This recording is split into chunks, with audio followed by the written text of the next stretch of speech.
Well, greetings and salutations, test takers. This is Dean Tinney, aka the Series 7 Guru, coming to you from my off-grid studio, getting our kicks on Route 66 with an explication request. This comes from our subreddit for 9s, 10s, and 24s, our Reddit community, R Series 24. A NASDAQ market maker is quoting 1650, 1675, 10 by 10. I can't stress this enough. If you're taking a 57 or a 24, the quotes are from the inside looking out. So right now, as a market maker, I'm willing to buy 10 round lots, 1,000 shares into my inventory at 1650, and I'm willing to sell 10 round lots, 1,000 shares at 1675. I always recommend it's a buffet, take what you like, leave what you don't. But I like to kind of make my own little kind of exhibit here. The customer receives an order to buy 300 shares at 1650. It's not the customer's job to tell me that that is a buy limit. When the customer tells me a price, specifies a price, that is a limit order. So this customer is now willing to buy 300 shares at 1650. This is called limit order protection. In the old days, I would just pretend I don't have this order. These are called the Manning rules. And so I look at my price, and now the customer is on the same side of the quote as me. If this was a market order, he'd be on the opposite side. What I mean by the same side is now if the customer is giving a buy or sell limit, he's competing with what I want to do, right? And so now what I got to do is look and see, okay, is his limit order competitive? I don't have any responsibility if I'm willing to pay a higher price than he is, but this customer is willing to buy 300 shares at 1650. So now I have to update my display. So inside looking out or outside looking in, right? So here I'm going to say, okay, well, he wants to buy 300 shares. So now I'm willing to buy 1,300 shares at 1650, 300 for the customer and 1,000 for me. So now I'm going to update my quote, right? That 1310.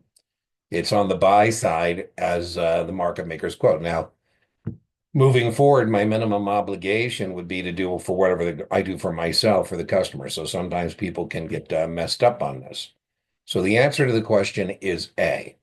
So what we do is we look at the customer's buy or sell limit, and he's on the same side as my quote, and see if it's competitive. By the way, if this was like 300 shares at 1655, the update would be 1655 3 by 10. Now that looks like if you're outside looking in, like Dean wants to buy that, my market maker is a market maker. No, I'm just following my limit order protection rules. So the answer here is A. Let's just see what this customer or this test taker 24 was struggling with. If you're 24 and you come from a packaged product background, you are at risk. And I would overload training and banking because that's some things that people aren't familiar with.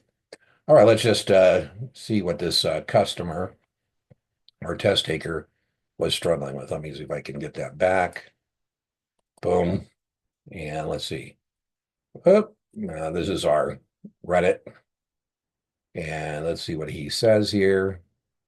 Could somebody help explain this question to me? It was from my understanding when a market maker accepts a customer, they're buying, they are. They're buying it as a market maker. I don't say they're buying as a market maker, they're sharing the quote, would be my phraseology. So they're buying as a market maker. So when looking at this, I thought the order should be immediately executed because they should be buying. No, remember, you need to, if they're buying, somebody's selling. So I think that's where you're messed up, right? If they're buying, somebody's selling. We both want to buy. There's no seller here. I want to buy 1,000 shares. Customer wants to buy 300 shares.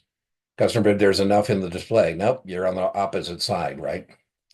Size to cover the customer order. There is not. So this is not correct. There isn't somebody who's willing to buy the 300 shares from the customer at 1650. I want to buy and he wants to buy. If the customer wants to buy, he needs a seller. We're both buyers. Um, Somebody can help you out. Well, I hope that helped you out. If not, give me a shout out and I'll try and do a better job.